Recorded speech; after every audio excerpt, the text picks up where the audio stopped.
కోరుగల్లు ప్రజల 4 దశాబ్దాల కళ నెరవేరింది. దాదాపు ఇప్పటివరకే దానికి సంబంధించి వడివడిగా అడుగులు పడుతున్న నేపథ్యంలో సెంట్రల్ నుండి కూడా అనుమతులు వచ్చాయి. అలాగే జిఎంఆర్ సంస్థ నుంచి అనుమతులు వచ్చాయి.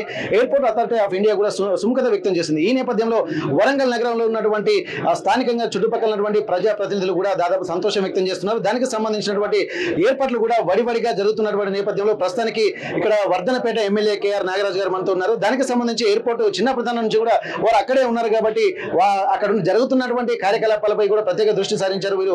నాగరాజు గారు నమస్తే సార్. ఎట్లా ఉంది సార్ మీ హయాంలో, కాంగ్రెస్ హయాంలో కూడా ఎయిర్పోర్ట్ కల నెరవేరబోతుంది, ఎట్లా అనిపిస్తుంది? చాలా సంతోషంగా ఉన్నది.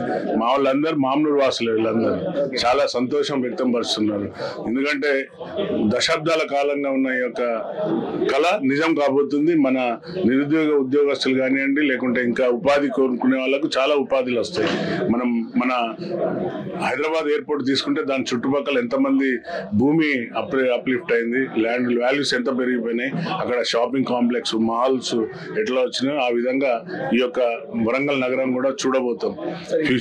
ఇప్పటికే రెండో రాజధానిగా అన్నటువంటిది తెలంగాణ వ్యాప్తంగా కూడా మారుమోగుతున్నటువంటి విషయం. దీనికి సంబంధించి ఒక ఆల్టర్నేట్ అనేది హైదరాబాద్ తర్వాత వరంగల్ అనుకుంటున్నారు. మీరు చెప్తున్నట్టు కూడా భూముల రేట్లు కూడా దాదాపు రెక్కలు చేరబడే అవకాశం ఉంది. ఎక్కడ చూసినా కానీ దాదాపు చుట్టూ 10 కిలోమీటర్లు కాకుండా 50 కిలోమీటర్ల రేడియస్ లో కూడా దాదాపు కోట్ల రూపాయలు ధరబలుతున్నటువంటి పరిస్థితి ఒక్క ఎయిర్పోర్ట్ తోటి. ఇట్లాంటి సమయంలో ఎట్లాంటి డెవలప్మెంట్ యాక్టివిటీస్ ఇక్కడ జరగబోతున్నాయి సార్? గుడ్ క్వశ్చన్ అండి. ఇప్పుడు నగర అభివృద్ధి అంటే వరంగల్ నగరాన్ని హైదరాబాద్ ధీటుగా, సెకండ్ నగరం కాదు, హైదరాబాద్ కు ధీటుగా నగరంగా అభివృద్ధి పరచాలనేది మా యొక్క ముఖ్యమంత్రి యొక్క లక్ష్యం, మా లక్ష్యం. సో ఇక్కడ భూములు ఆల్రెడీ చాలా మంది సర్వే చేస్తున్నారు, వచ్చి కొనుక్కోవడానికి చాలా మంది రియల్ ఎస్టేట్స్ తిరుగుతున్నారు చుట్టూ. ఎక్కడ నాకు చాలా ఫోన్లు వస్తున్నాయి, అన్నగారు మీ ఏరియాలో ఎయిర్పోర్ట్ వస్తుంది, ఎక్కడ ల్యాండ్స్ ఉన్నాయి చెప్పండి, me want to invest the money అని అడుగుతున్నారు. చాలా సంతోషం అనిపిస్తుంది. ఎందుకంటే చాలా రోజుల నుండి ఏదైతే పెండింగ్ ఉండనో గౌరవ ముఖ్యమంత్రి గారి చొరవతో ఇన్ని రోజులు దశాబ్దాల కాలంగా ఎవరు పట్టించుకున్న ఎయిర్పోర్ట్ను ఈ రోజు ముఖ్యమంత్రి గారు స్వయంగా కేటీఆర్ అయిన సన్యాసి 30 సార్లు పోయిన నువ్వు ఢిల్లీ కానీ లెక్క పెడతాడు. సన్యాసి 30 సార్లు కాదు 300 సార్లు పోతాడు. పోయి ఈ యొక్క తెలంగాణ అభివృద్ధి కోసం పాటుపడుతున్న మా మంత్రి గారు, ముఖ్యమంత్రి గారు, is a leader, is a not a boss. Boss will SIT in the farm house, always give the orders from the office నుండి ఫామ్ హౌస్ లో కూర్చొని ఆర్డర్లు ఇస్తారు. మా ముఖ్యమంత్రి అట్లా కాదు, ప్రజలలో ఉంటాడు, ప్రజలకు అందుబాటులో ఉంటాడు, నాయకులకు అందుబాటులో ఉంటాడు. నాయకులు ఏ సమస్య తీసుకుపోయినా 24/7 అందుబాటులో ఉండే ముఖ్యమంత్రి మా ముఖ్యమంత్రి గారు. సో ప్రజల నుండి వచ్చిండు కాబట్టి నీలాగా అమెరికాలో చదివి ఇంగ్లీష్ వస్తుందని నువ్వు బాగా గొప్పలు పలుకుతాను, మా ముఖ్యమంత్రికి ఇంగ్లీష్ రాదని ట్రోల్ చేస్తున్నారు. సరే, what ever it may be, బట్టల షాపులు అమ్మేటోడు కూడా ఇంగ్లీష్ మాట్లాడతాడని మా ముఖ్యమంత్రి గారు చెప్పిండు. ఇంగ్లీష్ ముఖ్యం కాదు, ప్రజెంటేషన్ ఈజ్ మోస్ట్ ఇంపార్టెంట్.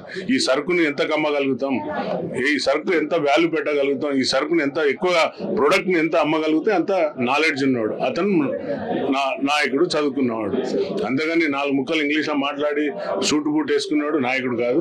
నువ్వు డైరెక్ట్ ల్యాండ్ అయి వచ్చిన నాయకుడు మీ అయిపోయారు. మా ముఖ్యమంత్రి అట్లా కాదు, డౌన్ టు ఎర్త్ నుండి వచ్చిన నాయకుడు కాబట్టి ప్రజల మనసు తెలుసు, ప్రజల కష్టాలు తెలుసు, ప్రజల కోసం పెడుతున్నాడు. కాబట్టి ఈరోజు సాధ్యం కాంది సుసాధ్యం కాంది సాధ్యం చేసి, సుసాధ్యం కాంది సాధ్యం చేసుకొచ్చిండు.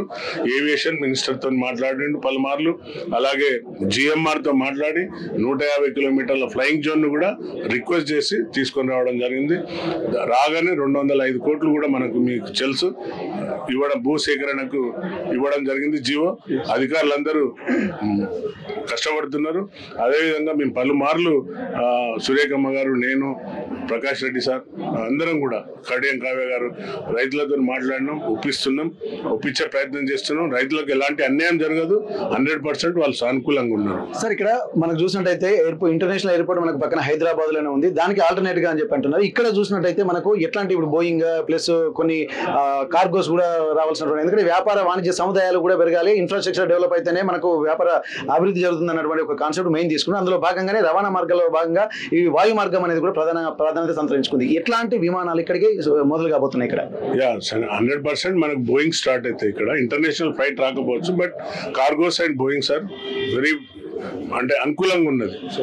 అన్నగారి యొక్క కళ కూడా సీఎం గారిది కొచ్చిలాగా దీన్ని తయారు చేయాలని. సో దీనికి ఆల్రెడీ మనకు ఇక్కడ టెక్స్టైల్ పార్క్ ఉంది. అలాగే సౌత్ కొరియా వాళ్ళతో కూడా అన్న ఆల్రెడీ మాట్లాడి పెట్టాడు గౌరవ ముఖ్యమంత్రి గారు. సో వారు కూడా సుముఖంగా ఉన్నారు ఇక్కడ పెట్టడానికి ఇన్వెస్ట్మెంట్. ఒకసారి ఎక్స్పెక్ట్ చేయండి, ఆలోచించండి. బయట నుండి సంస్థలు వచ్చి మనకు పెడితే ఎంత తొందరగా నగరం అభివృద్ధి చెందుతో చూడండి. సో ఉపాధి అనేది ఇమీడియట్లీ స్టార్ట్ అవుతుంది, అందరికీ న్యాయం జరుగుతుంది, రైతులకు కూడా.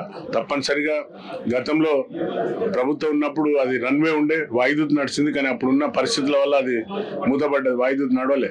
అంటే ఒక 16 మంది 20 మంది కూడా పోలేని పరిస్థితి ఉండే వరంగల్ నుండి. ఇప్పుడు మన విద్యార్థులు చాలా మంది చెన్నైలో చదువుతున్నారు, ఎంప్లాయ్మెంట్ ఉన్నారు అక్కడ. అలాగే బెంగళూరులో ఉన్నారు. అలాగే తిరుపతి మనం ఇక్కడి హైదరాబాద్ పోయి ఎక్కుతున్నాం. చాలా మంది ఇక్కడ తిరుపతి వెళ్ళేవారు రోజుకు లేదని ఒక 10 నుండి 20 ఫ్యామిలీస్ ఈజీగా పోతారు.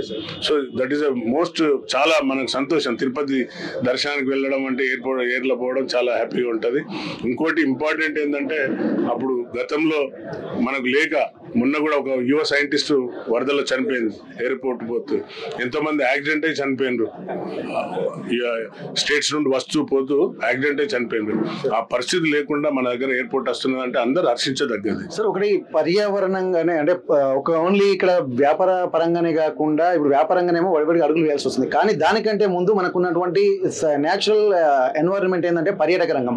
ఇటు రామప్ప కావచ్చు, ఇటు బొగతా కావచ్చు, అలాగే లక్నవరం లాంటి కావచ్చు, వెయ్యి స్తంభాల దేవాలయం లాంటివి, భద్రకాళి, ఇవన్నీ టెంపుల్స్ కూడా ఒక పర్యాటకంగా కూడా ఇప్పుడు గుజరాత్ లాంటి ప్రాంతాలలో ఎట్లయితే పర్యాటకంగా అభివృద్ధి చెందుతుందో అట్లాంటివి ఉన్నది. ఇక్కడ దీని మీద కూడా ఏమైనా దృష్టి సారించేటువంటి అవకాశం ఉంటుంది సార్. దాదాపు ఒక ఇంటర్నేషనల్ విజిటర్స్ కూడా వచ్చేటువంటి అవకాశం చాలా మంది మనం చూస్తున్నాము.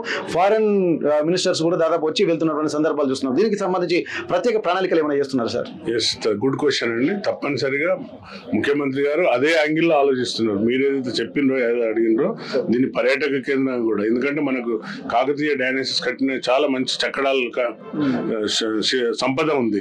Ramappa temple it is unique, it is universal. అంటే మన యునెస్కోలో కూడా, యుఎస్కో కూడా మనకు అదే ఉన్నది. భద్రకాళి, 1000 పిల్లర్. సో ఇటువంటి టెంపుల్స్ అన్ని ఉన్నాయి కాబట్టి తప్పనిసరిగా దీన్ని ఒక పర్యాటక కేంద్రంగా, పర్యాటకులకు వచ్చే విధంగా కూడా ఈ యొక్క హబ్ ను ఒక ఈకో పార్క్ లాగా తయారు చేయాలనేది ముఖ్యమంత్రి యొక్క ఉద్దేశం.